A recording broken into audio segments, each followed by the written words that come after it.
दोस्तों, मध्य प्रदेश के जिलों के अगले अंक में हम मध्य प्रदेश के सामान्य ज्ञान में आज नर्मदा सोन घाटी के साथ आपके साथ उपस्थित हैं। जानकारी प्राप्त करते हैं नर्मदा सोन घाटी के बारे में।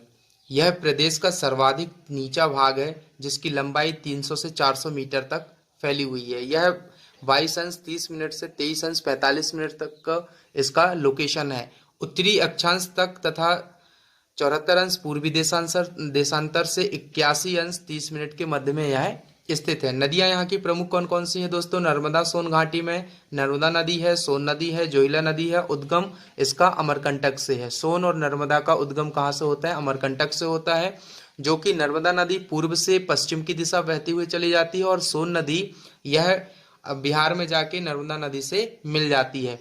प्रमुख नर्मदा बेसिन इसका 89% भाग मध्य प्रदेश की लंबाई इसमें होती है 1078 किलोमीटर। 8.5% भाग इसका गुजरात में बहता है, 2.7% भाग इसका महाराष्ट्र में है और मध्य प्रदेश महाराष्ट्र सीमा पर यह 32 किलोमीटर तक बहती हुई चली जाती है। महाराष्ट्र गुजरात सीमा पर 40 किलोमीटर का भाग तय करती है। नर्मदा नदी को ग्रीक विद्वान टॉलेमी ने नामादोस कहा था। नामादोस इसका नामकरण किया था। नर्मदा नदी का नाम नामादोस दिया था। इसके अन्य नाम है, जैसे गुजरात की जीवन रेखा के नाम से भी इसको जाना जाता है, रेवा के नाम से जाना जाता है, मैकल सुता के नाम से जाना जाता है और सौमो देवी के नाम से भी नर्मदा नदी का नाम जाना जाता है। नर्मदा उद्गम से 8 व 10 किलोमीटर पश्चात कपिल धारा व दुग्ध धारा प्रपात बनाती है। नर्मदा जहां से निकलती है उसके 8 से 10 किलोमीटर के बाद यह कपिल धारा दुग्ध धारा जलप्रपात अनूपपुर में बनाती हुई चली जाती है और जबलपुर में भेड़ाघाट में धुआंधार जलप्रपात बनाती है, जो कि 15 मीटर का जलप्रपात बनाती है। नर्मदा बुड़वाह के पास 12 मीटर ऊंचे 2 प्रपात मानधाता तथा दर्दी बनाती है। महेश्वर के निकट सहस्त्रधारा प्रपात 8 मीटर का है। महेश्वर के निकट सहस्त्रधारा प्रपात है, जो कि 8 मीटर का बनाती है। नर्मदा की सहायक नदियां कौन कौन सी हैं, इनको देख लेते हैं। नर्मदा की सहायक नदियां हैं दोस्तों, दाएं तट में कौन कौन सी हैं? हिरण है, तिंदौनी है, वारना है, चंद्रकेशर है, मान एवं हथनी नदियां हैं। बाएं तट पर बंजर, शेर, शक्कर, दूधी, तवा, गंजाल, छोटी तवा, कुंदी देवी, गोई आदि नदियां हैं। क्षेत्रफल है, नर्मदा बेसिन का क्षेत्रफल मध्य प्रदेश में 86,000 वर्ग किलोमीटर फैला हुआ है, जो कि प्रदेश का 26% भाग हिस्सा कवर करती है। जिले इसमें कौन कौन से कनेक्ट होते हैं? नर्मदा नदी के आसपास के जिले हैं, अनूपपुर है, मंडला है, डिंडोरी है, जबलपुर है, नरसिंहपुर है, होशंगाबाद है, रायसेन है, हरदा है, खंडवा है, खरगोन, धार, सीहोर, बुधनी, देवास, बड़वानी, अलीराजपुर जिलों से होकर नर्मदा नदी गुजरती है। लगभग यह 15 जिलों से होकर नर्मदा नदी गुजरती है। तापमान कितना रहता है दोस्तों? यहाँ के अधिकतम तापमान 40 डिग्री सेल्सियस और न्यूनतम तापमान यहाँ पे 10 डिग्री सेल्सियस तक रहता है। वर्षा यहाँ 70 से 140 सेंटीमीटर होती है नर्मदा बेसिन पर, नर्मदा सोन घाटी पर। वन यहाँ पे 25% भूमि पर वन है। मिट्टी किस प्रकार की पाई जाती है? नर्मदा नदी के पास पे काली है, गहरी काली मिट्टी है, कंकरीली मिट्टी है। मंडला के पास कंकरीली मिट्टी पाई जाती है। उद्योग, इस नदी के किनारे सीमेंट उद्योग है, कांच का उद्योग है, चूना मिट्टी का उद्योग है, चीनी मिट्टी का उद्योग है और संगमरमर का उद्योग है। दर्शनीय स्थल कौन कौन से यहाँ पे? तिगवा मंदिर जबलपुर में है, रूपनाथ मंदिर जबलपुर, अशोक का शिलालेख मिलता है यहाँ पे रूपनाथ पर, भेड़ाघाट प्रपात बनाती है नर्मदा नदी। दोस्तों, नर्मदा सोन घाटी में और भी महत्वपूर्ण चीजें हैं, जैसे सतपुड़ा मैकल श्रेणी नर्मदा व ताप्ती के मध्य का क्षेत्र है। यह नर्मदा और ताप्ती के मध्य का क्षेत्र, जिसको हम सतपुड़ा मैकल श्रेणी कहते हैं। नर्मदा व ताप्ती के मध्य का यह क्षेत्र प्रदेश का लगभग 11% भाग है। इसका विस्तार लगभग 34,000 वर्ग किलोमीटर है। इस क्षेत्र में प्रदेश की सबसे ऊंची चोटी धूपगढ़ की चोटी है, जो कि 1350 मीटर इसकी ऊंचाई है। दोस्तों, धूपगढ़ की चोटी जो महादेव श्रेणी में स्थित है। इस श्रेणी के विस्तृत भाग में 600 मीटर ऊंचे हैं। नदियां कौन कौन सी हैं सतपुड़ा मैकल श्रेणी में? ताप्ती है, वैनगंगा है, तवा है, शक्कर है, वर्धा है, गार आदि यहाँ की प्रमुख नदियां हैं सतपुड़ा मैकल श्रेणी में। ताप्ती नदी जो कि पूर्व से पश्चिम की ओर बहती है, यह नदी बैतूल जिले के मुल्ताई तहसील से निकलती है। ताप्ती नदी, वैनगंगा, तवा शक्कर तवा नदी यह सतपुड़ा से होकर निकलती है। शक्कर नदी अमरवाड़ा से होकर निकलती है।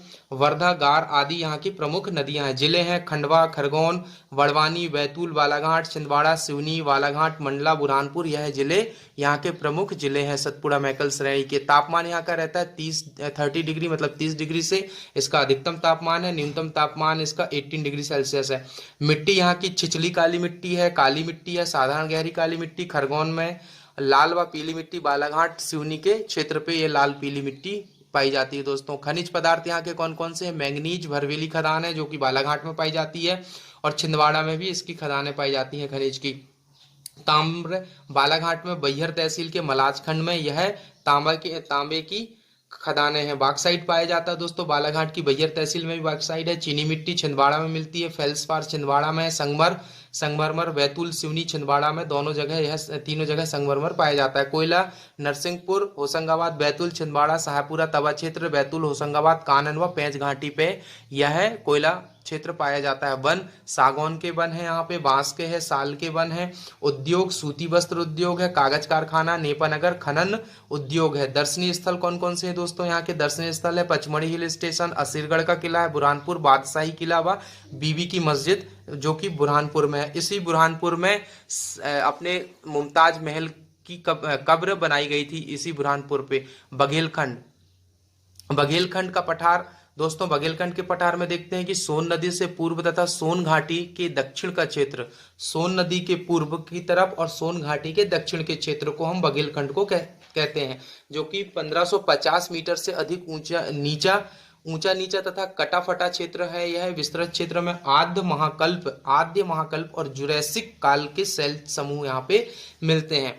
सिंगरौली जिले यहाँ के जिले प्रमुख है। सिंगरौली है, सीधी है, शहडोल है, अनूपपुर, उमरिया है, मुडवारा तहसील है, कटनी की। क्षेत्रफल लगभग 26,000 वर्ग किलोमीटर। नदियां यहाँ की सोन, टोंस, बीहड़, जोहिला नदी हैं।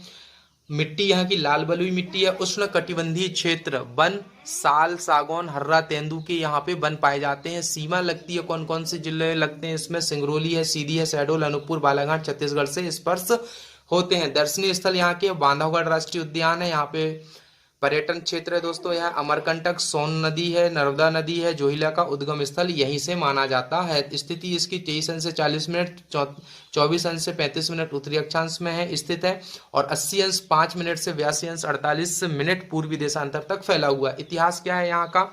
श्री नीलकंठ शास्त्री ने सिंगरौली को भारत की उपकरण परंपराओं, सोहन परंपरा तथा चेन्नई का मिलन बिंदु कहा है। श्री नीलकंठ शास्त्री ने सिंगरौली को क्या कहा है? भारत की उपकरण परंपराओं में सोहन परंपरा और चेन्नई का मिलन बिंदु कहा है। सोन नदी को हिरण्यबाहु कहते हैं। सोन नदी का नाम दूसरा नाम कौन सा है? हिरण्यबाहु नाम है। महाभारत युग में महानद सोन कहा गया है। इसी सोन नदी को, हिरण्यबाहु को महानद सोन महाभारत काल में कहा गया है। 16वीं सदी में गुजरात के व्याघ्रदेव के अधीन यह क्षेत्र आया, तभी से इसका नाम बघेलखंड पड़ा। बघेलखंड क्यों नाम पड़ा इसका? क्योंकि यह 16वीं सदी में गुजरात के व्याघ्रदेव के अधीन में आने के कारण इस क्षेत्र का नाम बघेलखंड पड़ गया है दोस्तों। तो दोस्तों हमारे द्वारा यह जो सीरीज चलाई जा रही है यह आपको कैसी लगी? लाइक करें, शेयर करें, सब्सक्राइब करें और अपने मित्रों तक ज़्यादा से ज़्यादा पहुँचाएँ। और अंत में आपके अंदर बैठे परमात्मा को प्रणाम करता हूँ। मेरा प्रणाम स्वीकार करें। धन्यवाद।